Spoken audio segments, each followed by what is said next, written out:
This is 21st Century Reformation at 21stcr.org.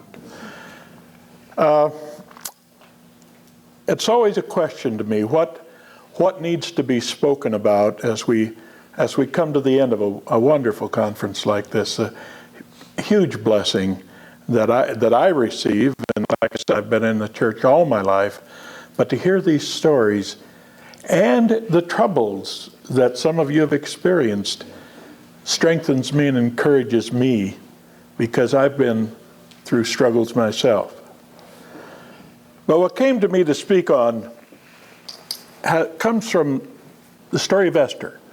And it was interesting, Barbara, you made reference to words that she spoke yesterday, because that is from the chapter 4 of the book of Esther, one, by the way, which doesn't even have the name of God in it, the whole book, but it has the work of God in it. And that's what I want to talk about this day.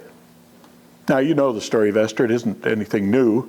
You had King Ahasuerus, or Xerxes, either name is correct, and he was a powerful king, going all the way to India, all the way down to apparently Ethiopia or Kush, that he controlled.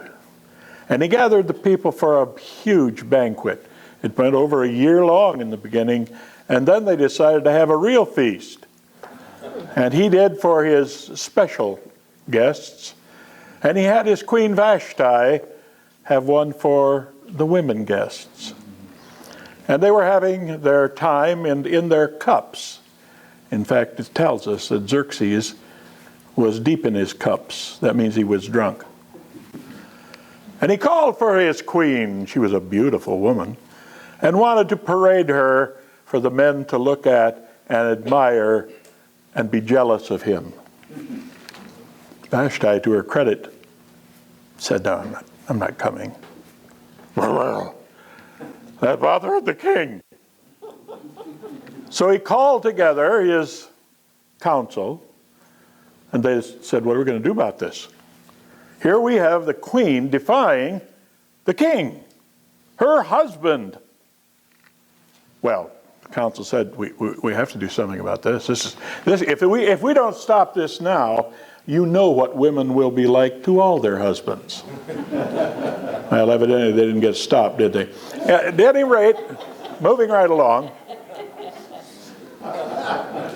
he said the only thing we can do is depose Vashti as queen. She can't be queen any longer. I mean, anybody who would defy the king, no, she's out. So we're going to have a big search for someone who can be the new harem mate, and perhaps I will find a new queen. Well, that's the story. Esther, who was a Jewish personage, she was told by Mordecai that she should not reveal that. So now let's set the stage. We have King Ahasuerus. We have Haman, who is one of his chief counselors. We have Mordecai with his relative, whether she was a niece or we're not just sure what the relation was, but he had raised her, and her name was Esther. Now, though, she has been moved into the harem.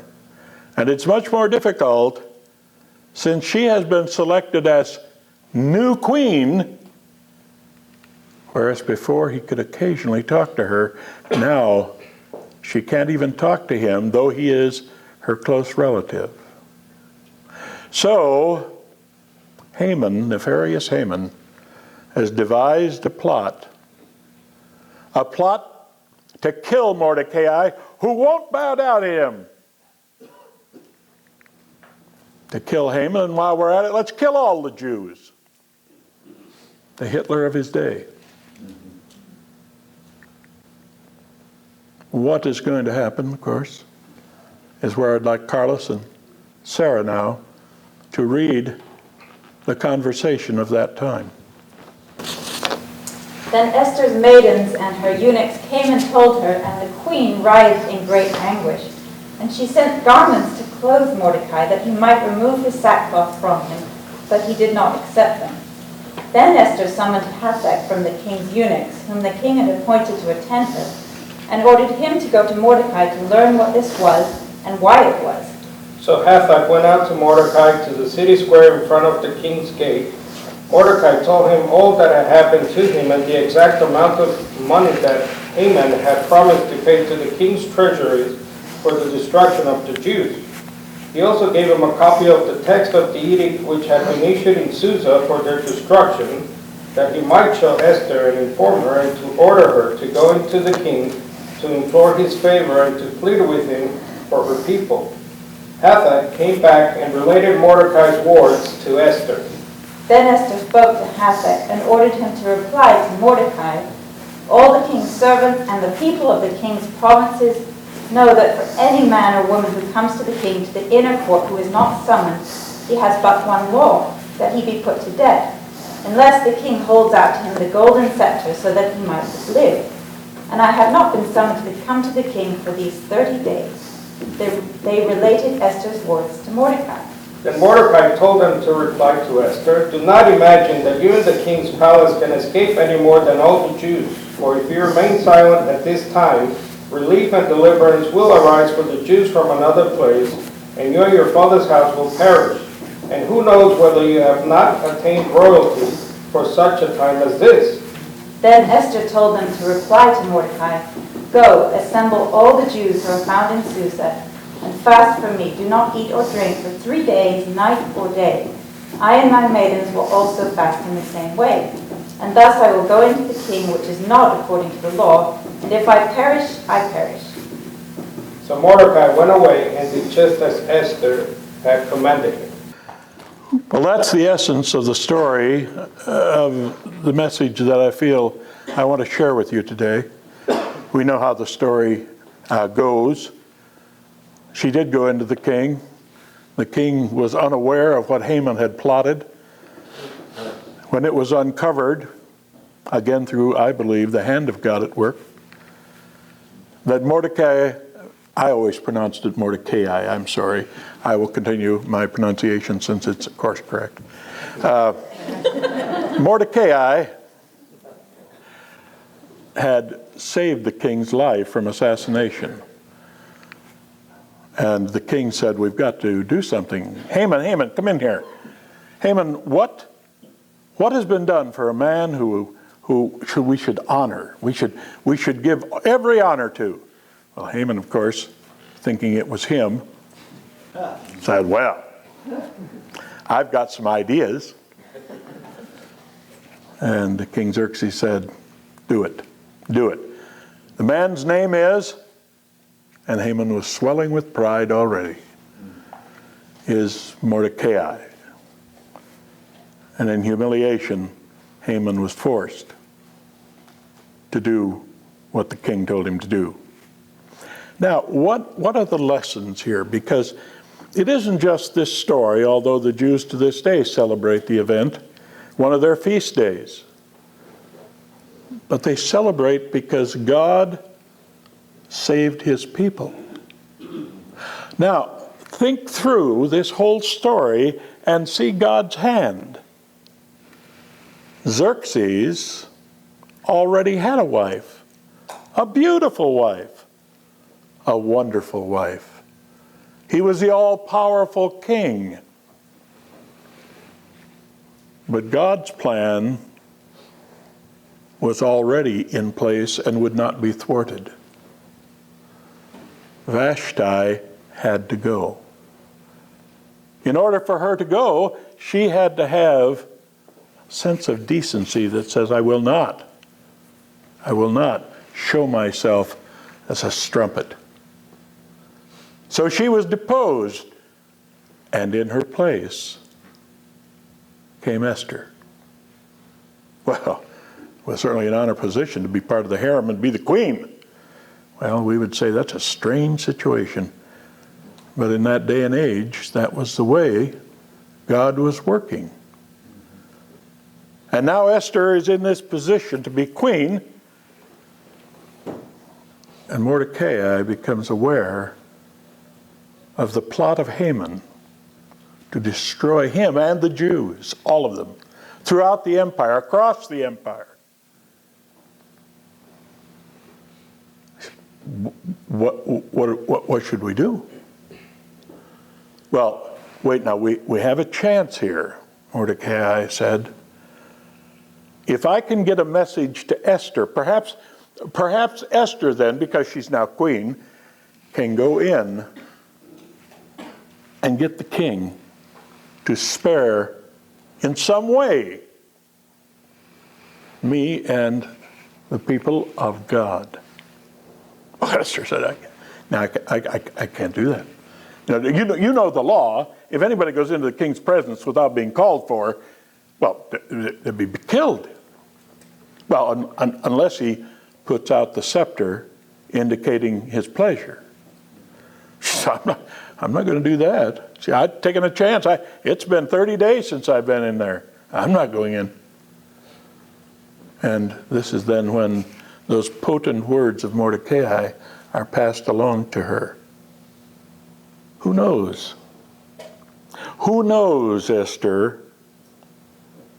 If you don't do this, God is going to raise up something or somebody to somehow save his people.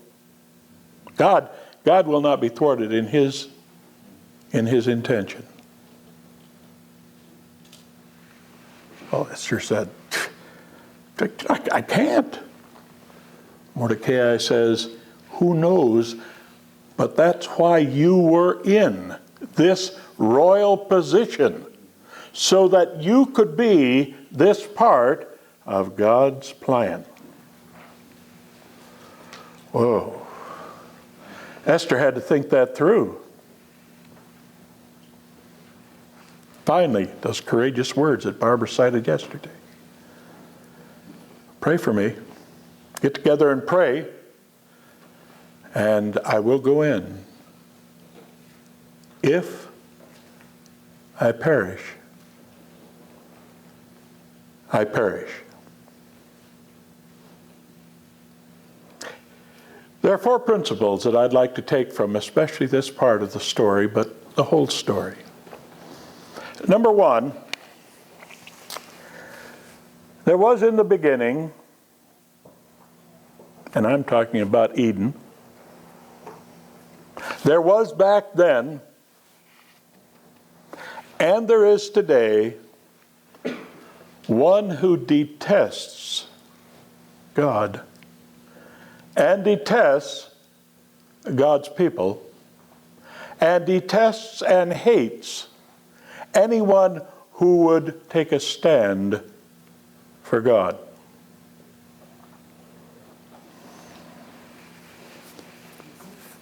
He is called Satan. He is called the devil. He is called the serpent. And he is with us today too. Revelation 12:12 uses the interesting phrase, the devil has come down in great wrath, knowing his time is short. So if already back then, Satan hated God's people. He hated Adam and Eve. He deceived Eve, and Adam willingly went along, and the curse came upon the human race. Now he worked in Haman's heart so many years later to try and find a way to destroy the Jews, God's covenant people. Now, understand, he hates God. He hates God's people, and he is willing to do almost anything to destroy them. And so he is quite willing to do so today. But as Mordecai became aware of Haman's plan, so we today are aware of his plan, of Satan's plan. Whoever Haman might be in our lives today, Satan is behind it all. He seeks to destroy God's people. But God's will is that God's people will be saved. And he already provided that for us, we know, through his only begotten Son, Jesus Christ, who's our Messiah. The problem is, in that day, the king Xerxes sent out another edict. The first edict had come through Haman, that all the Jews on this given day could be slain. Well, he couldn't rescind that edict, but he sent another one that said, God's covenant people can take a sword and be prepared, if need be, to defend themselves on the day when Haman's plot comes to pass. God always has a way for his people. We are his people. The Jews were his people at that time. God has a way. He always has a way. Remember how Esther first demurred and said, oh, I can't do that. Mordecai says, why do you think you're here? You think it's just coincidental that you were made the new queen? You think that your place, coming to royal attainment, that isn't going to exonerate you and make you safe?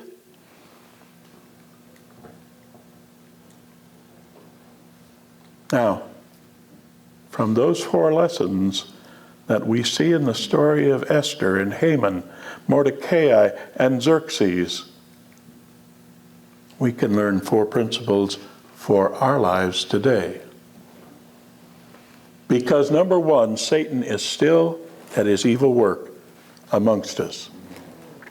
There is lies out there in the name of Christianity that are not true. There is sin and immorality in our world that is shameful and not God-honoring. Satan is preparing to destroy everything and everybody just to show God that he is the prince of this world. We need Mordecai's today who realize the dangers that face people who are unaware, like the Jews would have been had they not been alerted and prepared to defend themselves. Now, I'm not suggesting that you go and purchase a sword, even a short sword, at a Renaissance festival. That's not what I'm saying, but I do think that you need to be prepared to defend the faith that once was delivered to the saints. A few years ago, I preached out of Jude. Jude said, I wish I could write and we could share about the exciting news of the kingdom. And we've done that today. But Jude also said, I felt I had to write and urge you to contend for the faith.